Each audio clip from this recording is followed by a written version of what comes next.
तकरीर हुई एक जगह, वहां लीडर साहब ने कहा कि अभी एनसीपी सबसे ज्यादा करप्ट जमात है, उसके बाद अब एनसीपी के लीडर्स को लेके जाते हैं।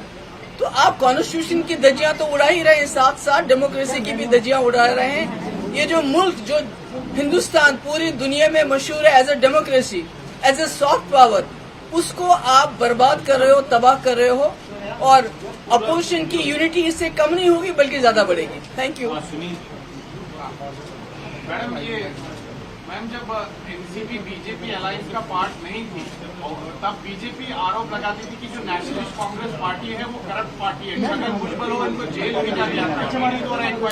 खामोश। और देवेंद्र फडणवीस ने कहा था चुनाव प्रचार में बिल्कुल पिसवाएंगे अजित बिल्कुल पवार, बिल्कुल आप उन्हीं के साथ सरकार बनाएंगे। बिल्कुल वही तो हम कह रहे हैं कि ये जो कल तक जिनको करप्ट कहते थे, आज सरकार बनाने के लिए उन्हीं को अपने साथ लेके जा रहे हैं। तो ये तो इनकी करनी और कथनी में तो बहुत फर्क है। ये तो समझ आ रहा है कि सबसे करप्ट अगर कोई जमात, कोई सरकार है, और सबसे ज्यादा मिसयूज अगर किसी ने अपने पावर का किया हो, ईडी किया हो, सीबीआई को किया हो, अपोजिशन को थ्रेटन करने के लिए, अपोजिशन को खत्म करने के लिए, वो यही जमात है। मैं बीजेपी के नेता कह रहे हैं कि बिहार में भी ऐसा ही हो रहा है। सवाल ये है कि सरकार के सभी मंत्री कह रहे हैं कि यूसीसी जो है, यूनिफॉर्म सिविल कोड, वो नीड ऑफ द आवर है और उसे इम्प्लीमेंट किया जाना चाहिए। उत्तराखंड में जो है वो एडवांस स्टेज पे पहुंच गया। नहीं, पहले मुझे ये समझाएंगे कि यूनिफॉर्म सिविल कोड किस कानून में ये यूनिफॉर्मिटी लाना चाहते हैं। Can you tell me that please?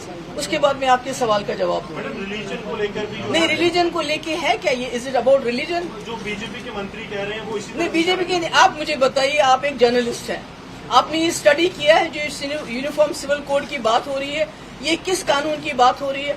हाँ, हमारे पास ऑलरेडी यूनिफॉर्म क्रिमिनल कोड है और वो बहुत अच्छा चल रहा है, क्योंकि बिल्किस बानो के रेपिस्ट को छोड़ दिया गया और हमारी जो पहलवान बच्ची हैं उनका रेपिस्ट खुला घूम रहा है। टमाटर जो है 25 रुपए से 100 रुपए किलो आपको भी मिलता है, मुझे भी वही मिलता है। नौकरियां ना हिंदुओं को मिल रही है ना मुसलमान। दैट इज द यूनिफॉर्मिटी जो इस कंट्री में इस वक्त। गैस की जो कीमत है 500 से 1200 हो गई है, वो यूनिफॉर्मिटी है। आप इन्होंने कहा था कि 2 करोड़ रोजगार देंगे, ना आपको मिला, ना मुसलमान को, ना मिला हिंदू, वो तो सब यूनिफॉर्म चल रहा है। अब कौन सी यूनिफॉर्मिटी लाना चाहते हैं वो मुझे बताइए। जब आप यूनिफॉर्म सिविल कोड से मुझे सवाल कर रहे हैं, मुझे बताइए आप किस कानून की बात कर रहे हैं। अगर वो कोई ऐसा कानून है जिससे टमाटर की कीमत फिर 25 रुपए हो जाएगी, यहाँ के नौजवानों को 2 करोड़ रोजगार मिलेगा, अगर पहलवान बच्चियों को इंसाफ मिलेगा, उनका रेपिस्ट जेल में डाल दोगे आप, तो शायद हो सकता है कि किसी को कोई एतराज नहीं होगा। बीजेपी के मंत्रियों का कहना है इसे एडिशन है। मैडम, आपने अभी जैसे जिक्र किया कि जो अपोजिशन है, अपोजिशन से डरी हुई है बीजेपी और एजेंसी का इस्तेमाल कर रही है। आप और उमर अब्दुल्ला दोनों उस मीटिंग में मौजूद थे। अब जो आने वाले इलेक्शन, क्या नेशनल कॉन्फ्रेंस और पीडीपी एक साथ पार्लियामेंट चुनाव लड़ेगी? वो तो हम मिलके बैठ के फैसला करेंगे। तो वो तो इस प्रेस कॉन्फ्रेंस में ऐसे फैसले तो नहीं होते हैं ना।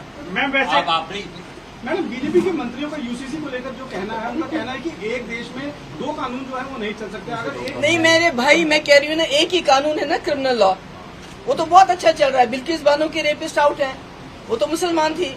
जो हमारी पहलवान बच्चियां हैं उनका रेपिस्ट भी आउट है। तो अब इससे ज्यादा यूनिफॉर्मिटी आपको क्या चाहिए? 2 शादियां करने का इजाजत जो है वो देश का कानून नहीं देता, वो किसी भी धर्म को नहीं मिलना चाहिए। नहीं, वो देखिए, आप बोल रहे हैं ना बीजेपी के वो तो मैक्सिमम उनमें अनपढ़ लोग हैं। अगर वो हमें बिल्कुल आके स्टडी करके बता दें कि वो जो यूनिफॉर्मिटी लाना चाहते हैं वो किस कानून, क्या वो यूनिफॉर्मिटी इसलिए लाना चाहते हैं कि जो हमारी लड़कियां हैं और जो आदमी है पुरुष, उनमें इक्वालिटी होना चाहिए, जो राइट टू प्रॉपर्टी है, जो राइट टू लैंड है, उनको बराबर मिलने चाहिए, वो यूनिफॉर्मिटी है, तो उसका तो सब खैर मकदम करेंगे। वो तो आपको हिंदू लॉ में भी इस वक्त डिस्क्रिपेंसीज है, उसमें डिस्क्रिमिनेशन हो रहा है। अगर इस किस्म का कोई अच्छा कानून आता है जिसमें औरत मर्द के बराबर उसको हुकूक मिलते हैं, उसको प्रॉपर्टी राइट्स मिलते हैं, जो हिंदू लॉ में भी नहीं है, तो उसमें तो ठीक है। मगर उसके साथ साथ जब बच्चों का बलात्कार हो, उसके लिए जो कानून है उसको तो इम्प्लीमेंट कर लीजिए। हमारी पहलवान बच्चियां कितने महीनों से दरबदर हो रही हैं। आप तो वो रेपिस्ट के साथ तो आप फोटो खिंचवाते हो, तो आप किस कानून की, आप बीजेपी कौन से कानून को मानती है, कौन से संविधान को मानते हैं? वो तो सबकी सब चीजों की दरिया उड़ा दी है। इस कानून को लाने के पीछे मकसद क्या देखते हैं? मैम, महागठबंधन की बैठक जो एक हुई है पटना में, दूसरी बेंगलोर में होने वाली है, क्या लगता है जम्मू कश्मीर के लिहाज से, क्या यहाँ पर भी उसके तहत आप पार्लियामेंट और फिर विधानसभा? मैंने कहा वहाँ बैठ के अभी तो मैं अकेले अभी आपकी पार्टी ने क्या सोचा है? बाकी नहीं, जो अकेले मैं तो आपको थोड़ी बताऊंगी, अपनी पार्टी के साथ बैठ के पॉलिटिकल अफेयर कमेटी में मशवरा करूंगी, तो आपको तो नहीं बताऊंगी यहाँ पर क्या कर रहे हैं हमने। मगर स्टेट प्रॉपर्टी टैक्स को लेकर पार्टी में क्या सॉरी, प्रॉपर्टी टैक्स को लेकर स्टेट प्रॉपर्टी टैक्स हो, इस वक्त जो स्मार्ट मीटर्स की बात हो, हमारी बिजली सबसे ज्यादा जाती है नेशनल पूल में, और पूरे मुल्क में ये बांटते फिरते हैं मुफ्त की बिजली 200 यूनिट 300 यूनिट, और कश्मीर में श्रीनगर ठंड में जलता है, कश्मीर और जम्मू सर्दी गर्मियों में जलता है, और ऊपर से स्मार्ट मीटर बिजली की फीस की अभी तक बिल्स नहीं आए हैं, 4-4 महीने का इकट्ठे लोगों को देना है, तो और कितना लोगों को तंग करेंगे। और आप प्रॉपर्टी टैक्स लगा के ये तो लोगों के ऊपर बोझ डालना चाहते हैं, और तो कुछ भी नहीं है। जो असली पैसा है, जो लोगों का पैसा है, वो जैसे महाराष्ट्र में इन्होंने अभी एक सर्जिकल स्ट्राइक कही है, उसको क्या इलीगल स्ट्राइक कहती हूँ मैं उसको, उसमें खर्च करते हैं। जो लेजिस्लेटर्स हैं उनको खरीद फरोख्त में, सरकारों को गिराने में खर्च करते हैं, और यहाँ से लोगों की खाल खींचते हैं। बिजली का फीस, प्रॉपर्टी टैक्स, बाकी चीजें तो ये तो सब आपके सामने है। मैम, जिस तरह से पटना में आज पार्टी मीटिंग हुई, क्या आने वाले दिनों में आप जम्मू में है अपनी पार्टी के नेताओं के साथ मशवरा करने के बाद क्या इस तरह की मीटिंग हम जम्मू में भी देख सकते हैं कि नहीं, इसके बारे में वो तो फैसला हम नहीं करते हैं, वो तो नेशनल लेवल पे फैसला होता है। हम क्या क्लैरिटी चाहिए थी आपसे। आपकी 370 टूटने के बाद अलग अलग स्टेटमेंट्स आई हैं। असेंबली इलेक्शंस में क्या आप लोग खुद कंटेस्ट करेंगे? पार्लियामेंट इलेक्शन में क्या आप खुद कंटेस्ट करेंगे? इस पर थोड़ी सी क्लैरिटी हो जाए, क्योंकि काफी अलग मेरे ख्याल में इस सवाल का मैं कई बार जवाब दे चुकी हूँ। आज बड़े इंपॉर्टेंट मुद्दों पे मैंने बात कही है, आप उसको चलाइए। Thank you so much. Thank you. नमस्कार, मैं हूं मानक गुप्ता। अगर आपको हमारा ये वीडियो पसंद आया हो तो इसे लाइक और शेयर जरूर करें, और हां, हमें सब्सक्राइब और फॉलो करना ना भूलें, ताकि आप देश और दुनिया की कोई खबर मिस ना करें। तो जुड़े रहिए हमारे साथ और देखते रहिए News 24।